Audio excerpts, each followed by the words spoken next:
Hello, everyone. I know I haven't posted in over a week, so I am going to be posting a bunch. Hello, it's Michael. Welcome to Sovereign Artsakh. I'm having a change of venue here, if you will. I'm experimenting with new ways to present these videos. Right now, I have my camera pointing at my laptop screen. So, if that makes any sense to any of you. All right. I'm Michael, a non-Armenian, talking about Armenia. But most importantly, this channel is dedicated to the behind the scenes of the telling of the story of the man who killed Hitler's hero, Sogomon Talerian. Killed Hitler's hero. But I want to, just for today, this article that's up here, Turkey says any U.S. recognition of Armenian genocide would further harm ties. I'm actually not going to read that. That's from several weeks ago. But that I just have that up here as an attention grabber. Maybe it was my thumbnail. But what I really want to talk about right now is something that was mentioned in the comment section on one of the videos I posted. So there is something going on in my home county right now that could potentially have massive ramifications for the world, right? For the United States and for the world. And it's going on in my home county. I'll get to that in a second. But before that, please subscribe to this channel if you haven't already. Share and like. Here we go. All right, so this video right here is one I posted a week and a half ago. It's from April 24th of an Armenian Apostolic, the Archbishop of the West Coast for the Armenian Apostolic Church. The video is titled "Armenian Apostolic Archbishop Thanks President Biden for Recognizing the Armenian Genocide." Tomorrow, I think I'm going to read the text of that recognition, the press release. I don't think I've done it yet on this channel. I'm going to read the press release for the official United States Executive Office, the executive branch recognizing officially the Armenian Genocide. So on April 24th, I went to this Armenian Genocide Martyrs Monument in Montebello, California, and then I went to the Turkish consulate in Beverly Hills, California, participated in the festivities there. But when I posted this video, one of our viewers, I assume he's a subscriber, 0% comments after watching this video. Don't bless Biden too vigorously. Everything he has done can be undone when the forensic audit comes through.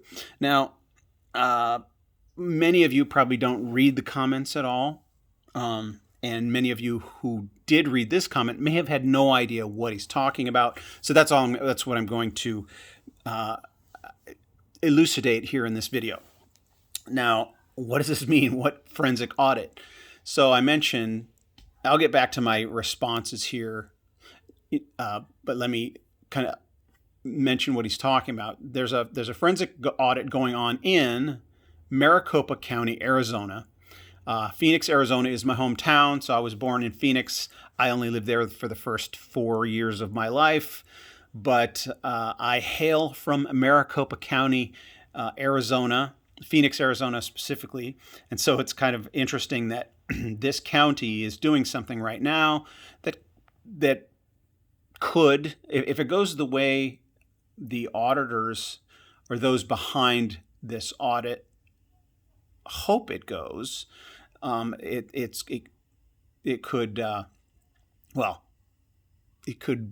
overturn I got to be careful with what I say here because there's a lot of banning on YouTube. There's certain terms and phrases and even personal names that you can't even say in a video, otherwise they ban you, or they ban the video, or they block the video. And so I've got to bite my tongue. There's certain actual facts that you can't state, which is bizarre on YouTube, where there are certain things, true statements you can't utter, otherwise you get banned. That's censorship. It's communist. It's it's authoritarianism and it's the suppression of information. But it's what we have to deal with.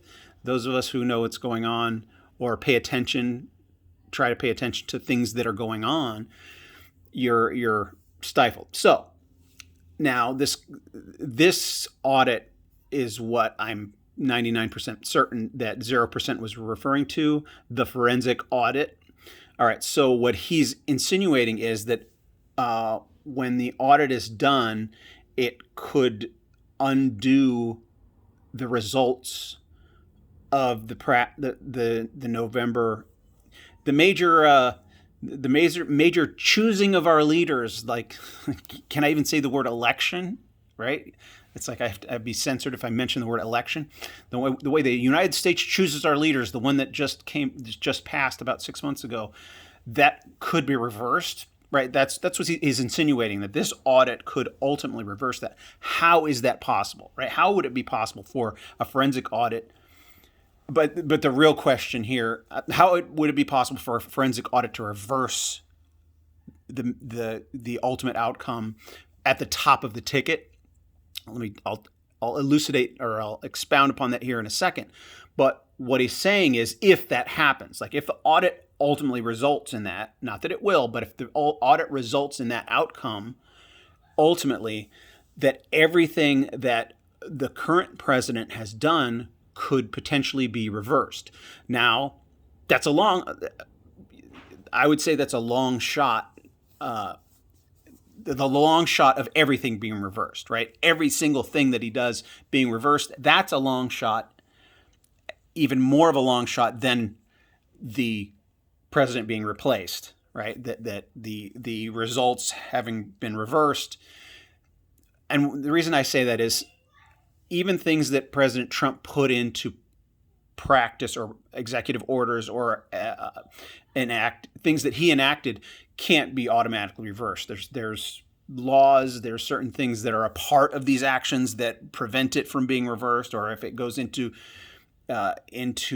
play or goes into law. Gosh, I'm losing my terminology here. But these things aren't all automatically and easily reversed. Some of them are. Some things it's like, okay, we want potential immigrants or people who are petitioning for refuge in the United States. We want them to stay in Mexico until they get their paperwork in order, and then they can come petition getting into the United States. That was reversed, right? Now they don't have to stay in Mexico. Now they can cross the border and try and get their papers in order after they've come in. So those kinds of things are quickly reversed. But certain things, I don't know that if President Trump were reinstated into office next month or within the next 3 years, I don't know that he would go down the list and reverse everything. I don't know that there would be triggered some kind of unprecedented, if this president, every action that they've taken is inviolate. Is that the word?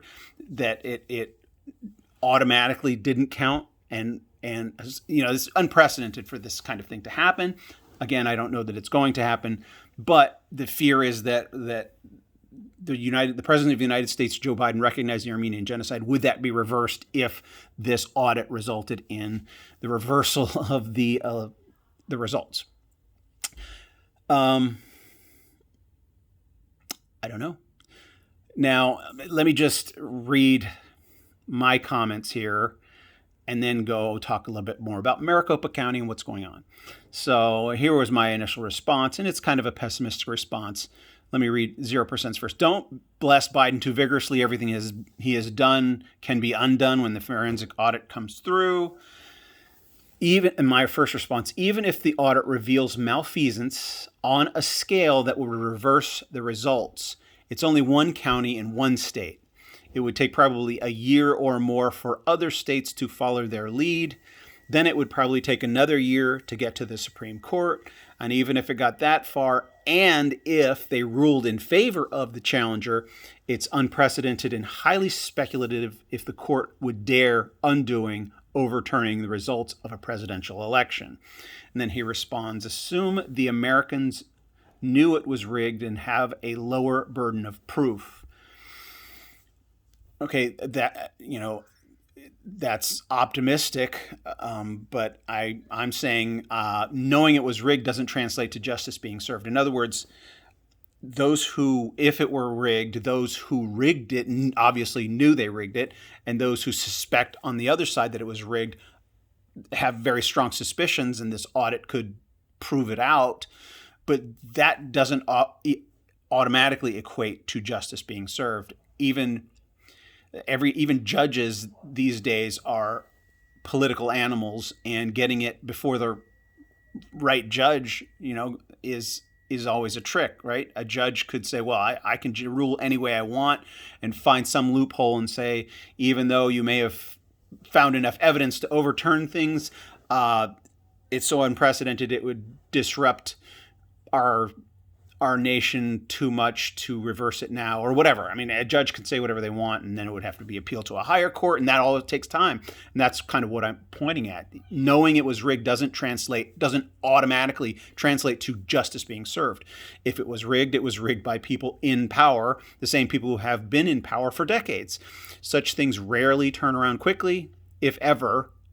A single president, and then I talk a little more broadly. A single presidential term is a mere blip in the arc of sweeping socio-political movements.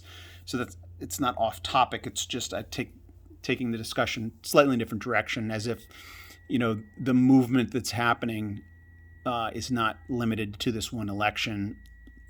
I won't elaborate on that. But then our friend Stephen Chappell, Stephen Chappell, I don't know pronunciations. People have their own, responds also to 0%. Don't bless Biden too vigorously. While you are correct to be skeptical, he is a politician after all, I believe we should give credit where credit is due on this occasion. Of course, actions speak louder than words, and so we await if this apparent turnaround translates into any meaningful change in regards U.S. policy towards the Transcaucasian region. Now, later this week, there's a bunch of articles. I haven't even talked about April 24th since it came and went 3 weeks ago now. And so I have a bunch of stuff to go over this week that I will talk about, some of the things he's talking about. That I have a friend that's questioned even the terminology in the press release that that the president released. Anyway, so real quick, Maricopa County. Why is this significant? No, first of all, Maricopa County, here it's just this spot on the map on Google Maps, but Maricopa County is almost the same size as Massachusetts. Look, here's Massachusetts' area is 10,000 square miles, 10,500 square miles, and Maricopa County is 9,200 square miles. So it's a large region. And population-wise, here, look at this. It's 4,485,000 as of 2019. 4,485,000 people. And Massachusetts is like 6 million. So this one county is 2/3 the population of a major state like Massachusetts and almost the same size. So it's not insignificant. Maricopa County. Here it says it is the fourth most populous in the United States. Maricopa County, Arizona, is the fourth most populous county in the United States. So what's happening right now is in this unprecedented election, right? It's the first election we've had the number of mail-in ballots. And so, I mean, the turnout, quote unquote turnout, was unprecedented. We have numbers unlike anything we've ever seen before. I mean, Donald Trump got 54 million votes, or Barack Obama only got 69 million votes, right? So the loser in this election broke records, right? And so then Joe Biden got something like 80 million votes in this unprecedented. So that's attributed to the mail-in ballots. It was just the sheer volume of mail-in ballots. And in years past, there's restrictions on mail-in balloting, and you have to request an absentee ballot. There's very severe, or not very stringent restrictions on who, it's like not just anybody can vote. You have to be a U.S. citizen. There's every state, every county, they have their own rules on how to vote. For the most part, it should be fairly rigorous restrictions because that's a high privilege in this country. One of the things that you get as a citizen is to choose your own leaders, except in this past election, a lot of those safeguards that were in place kind of went out the window, blaming it on COVID, etc. So there was people complaining all over the country. There were states that shut down their ballot counting on election night for 4 to 6 hours or something like that. It's like all kinds of unprecedented things happened this year. Now, the results came out, and a week later, the final count, that election night used to be a one-day thing in our country. That at the end of the night, you knew the loser came out and conceded, and there was a winner declared. And I don't know if you can hear that helicopter flying overhead. That is a military helicopter. So election night used to just happen in one night. You knew the next day. An exception was in 2000 in Florida, where you had a recount, and the Supreme Court finally ruled. But this year was unlike any year before, and a lot of people complained. A lot of people claim they saw things or experienced things that were illegal or uncharacteristic or shouldn't have happened. So, but a lot of that faded. It's 6 months gone now. Well, it hasn't ended. So in the county of Maricopa, it's 2.1 million votes that are being counted. That it's the paper ballots, especially now that it was mostly mail-in ballots. It's actual physical paper, and that's the truest sense. Like this election was the first time I've ever voted electronically, and I'm like, dang, there are hackers everywhere that claim that anything can be hacked. Literally, there are staffs of anti-hackers that are constantly writing programming to defend against hackers. Like every digital platform is hackable. There's no such thing as an unhackable structure. And so you would think that our election systems would be the most securely protected, especially if they're electronic. It may not have been the case, and that's one of the things they're trying to figure out. But at the bare minimum, to determine the most accurate results of an election, if you're going to do an audit, it's actual physical ballots, which, since there were so many mail-in ballots, there's a huge number. And so they, in Maricopa County, are claiming that the percentage of votes, they're claiming that there were all kinds of anomalies, and that the only way to get to the bottom of it is to do an actual physical recount and inspection of the physical ballots, the paper ballots, the ones that are all folded. Every one of them should have creases in them because they were stuffed in envelopes, right, and sent. There's certain characteristics that should all, there's a system in place. Also, every county in the country is required to preserve those physical ballots for something like 18 to 24 months in case of a necessary audit. Like, why would you preserve the physical ballots after the results for that long if it weren't in order to double check or triple check or whatever, if an audit was mandated? And in this case, the legislature of Arizona was able to subpoena all the election records, and that's what's going on. There's a debate going on. There's physical audit happening right now. And why is this significant? What could happen in Maricopa County? Well, it's 2.1 million votes. And it seems like there was in certain demographics, a 100% turnout, which never happens, right? There is never, ever a 100% turnout. In fact, historically, it's between 50 and like 65%. Like 65% is a high turnout of registered voters. To get up to upwards of 90% to 100% is anomalous. And you could say, oh, it's because of the pandemic and more people mailed in their ballots. Even then, it never gets higher than 65 to 70% turnout. But what's significant is the difference. Joe Biden won the state of Arizona by just over 10,000 votes. 10,000. This is Maricopa County, where 2.1 million votes were cast. If they turn up 1%, so 10% of 2.1 million is 210,000.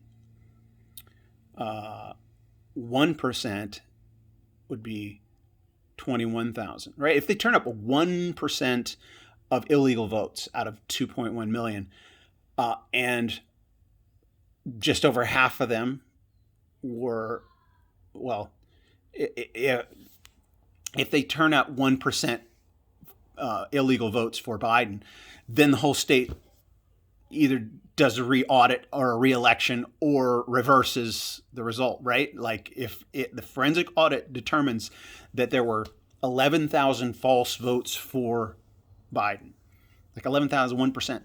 So some of the mathematicians and scientists that are conducting or involved in this audit, on the low end, they're predicting 150,000.